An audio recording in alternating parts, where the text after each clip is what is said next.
एक गांव में रामू नाम का गरीब किसान रहता था। उसके पास बस एक छोटा सा खेत था। दिन रात मेहनत करता, लेकिन फिर भी पेट भर खाना मुश्किल था। एक साल सूखा पड़ा, फसल बर्बाद हो गई। हार मानने के बजाय रामू ने दूसरे गांव जाकर मजदूरी की, पैसे बचाए और फिर से खेत में मेहनत शुरू की। धीरे धीरे उसकी मेहनत रंग लाई और एक दिन वो आत्मनिर्भर किसान बन गया।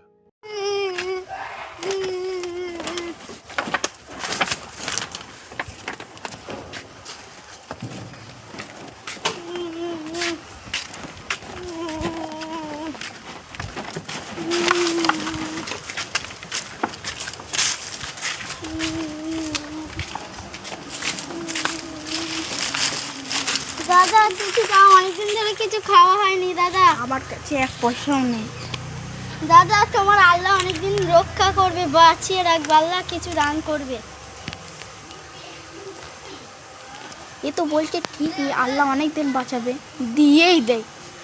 সেই তো আমার পোড়া কপাল। এলাও তোমার 12 টাকা দিয়ে দিচ্ছি।